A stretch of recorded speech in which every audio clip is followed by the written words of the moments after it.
no es reelección, es prórroga. Pero los no tienen la mayoría del Senado. Pero si logran construirla, te voy a decir, si logran construirla en la Cámara de Diputados y en el Senado, como ya ha ocurrido, logran, bueno, pues sin ir más lejos, en esta reforma al Poder Judicial, que le dio más tiempo al presidente de la Corte, votaron diputados, o senadores, perdón, del PAN y del PRI.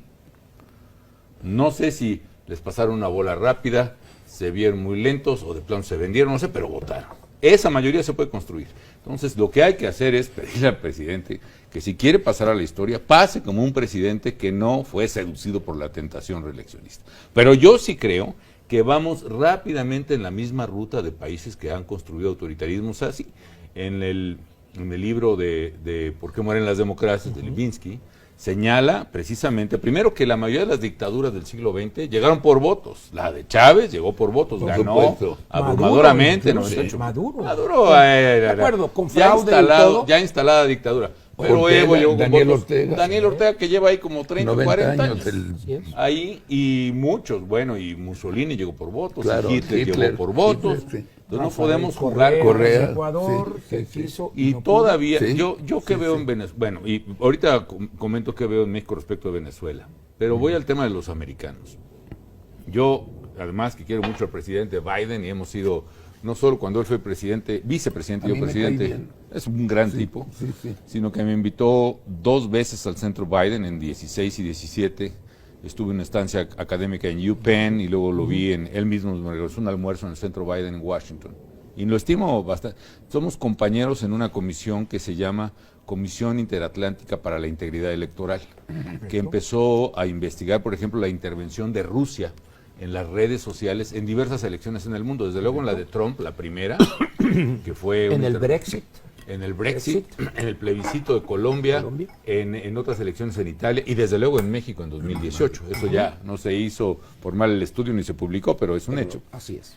Entonces, con Biden, yo lo veo desgraciadamente, Carlos Ángel, muy ocupado en un problemón que le estalló en los primeros 100 días, que es la migración masiva de centroamericanos y ahora de mexicanos, que ya se había acabado, y especialmente el tema de los niños migrantes no acompañados. a Biden. A Biden. Ese problema le estalla brutalmente en las manos, le está debilitando la presidencia, le está arruinando su mandato, y es la prioridad número 1, diría yo, después de la pandemia, o incluso la 1, porque la pandemia la verdad está resolviendo muy bien.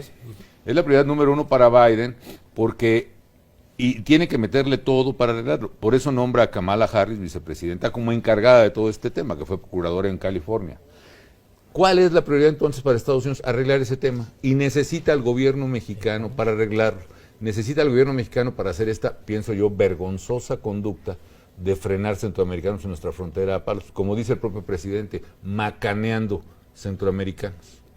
Y esa carta de negociación va a pesar para la estrategia que siguieron todos los populistas mexicanos y latinoamericanos, que es decir, yo te ayudo en tu tema, pero te haces de la vista gorda en mi tema, que es el de autoritarismo.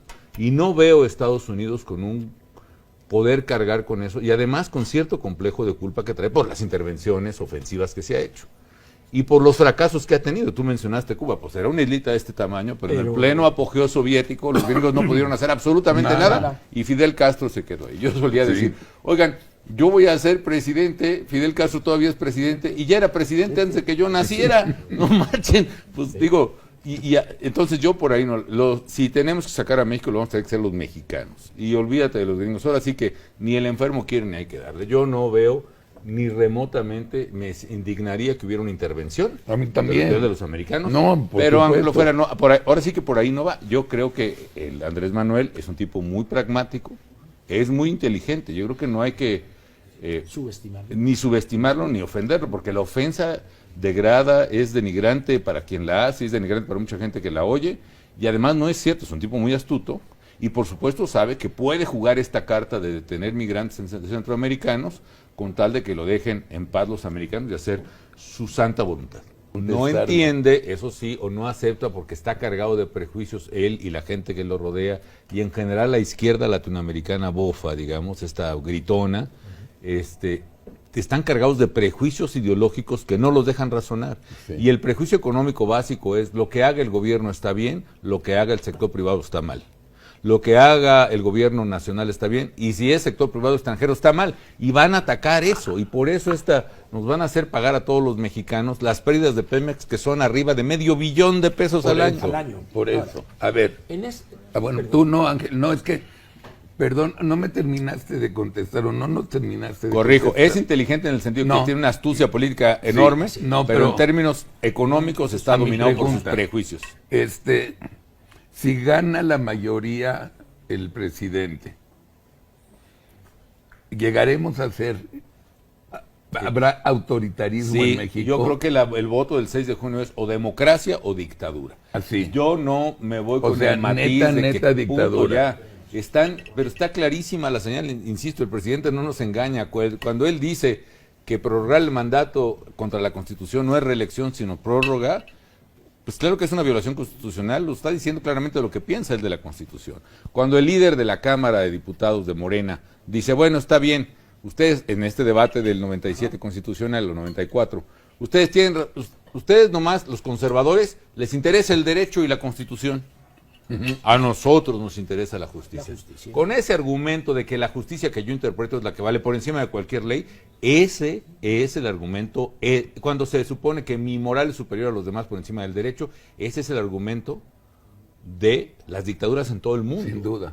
En todo el mundo. Entonces, eso es lo que a mí me preocupa, y yo creo que en política no tenemos derecho a ser ingenuos, Carlos. Y entonces... Así va a ser. Sí vamos en ruta a ser como Venezuela, y sí vamos más rápido que los venezolanos. No mames. Vaya, déjame hacerle al abogado del diablo. Está bien.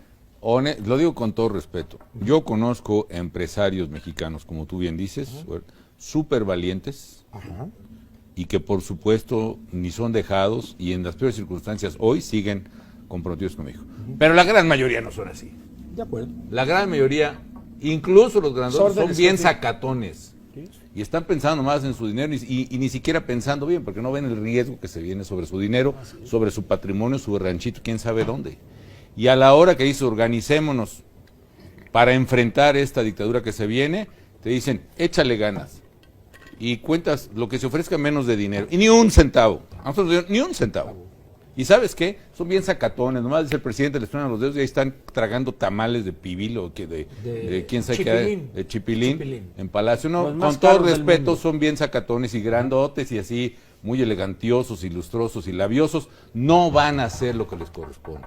El ejército ya ha dicho que está en condiciones muy difíciles. No pongamos en el predicamento al ejército de tener que decidir ellos, porque no son jueces, que es constitucional o no. Ellos van a obedecer las órdenes del presidente porque son verdaderamente leales al presidente, a quien siguen reconociendo como la institución más importante del Estado mexicano. Pero no los pongamos en el predicamento de cuándo pueden obedecer o desobedecer una orden. Los gringos, yo te dije, están ocupados, por no decir que en la luna, ¿no? ¿Quién va a detener esto? Tenemos que ser los ciudadanos de carne y hueso y los de a pie. Yo creo que en ese sentido no hay duda. Coincidimos totalmente. Y hay otro factor. Andrés Manuel sí tiene mucho apoyo. Entonces no pensemos en esta utopía de que un día va a llegar un día súbito lleno de luz en que la gente se levanta y cae el gobierno. No va a ser así, porque entonces tiene apoyo gente muy violenta que la está polarizando. Y además ganó legalmente. Estos que hicieron frena, que dijeron, vamos a juntarnos en el Zócalo, y como hicieron en Yugoslavia hasta que caiga. Pues no es así, compañero. Se vistieron como de lobo feroz y fueron a soplarle a la casita de Cuando los, yo lo de los dije, puerquitos. eso de Gilberto de los- Lozano se me echaron encima.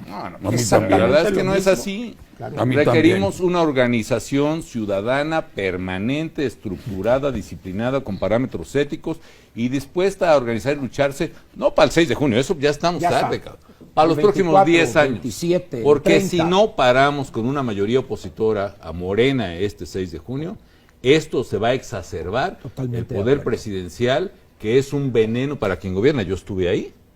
Y vamos a tener que pararnos para una década más de oscuridad en México. Sí, ¿verdad? El problema es, ¿qué pasó con Venezuela? Chávez gana en 97, 98 democráticamente. ¿Qué hacen los grandes capitales? Uno, a Miami de volada. Otros, los de la lana y algunos de los medios, igualito que aquí, se arreglan rápido con Chávez en temas de lana.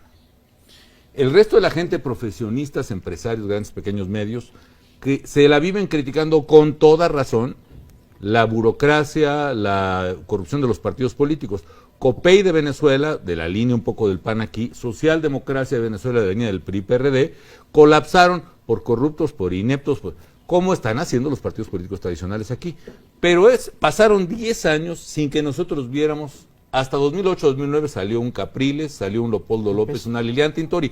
¿Qué pasó toda esa década en Venezuela? La sociedad civil se quedó dormida esperando que si los gringos, esperando que si el ejército, diciendo Venezuela no es Cuba, y ¡zas!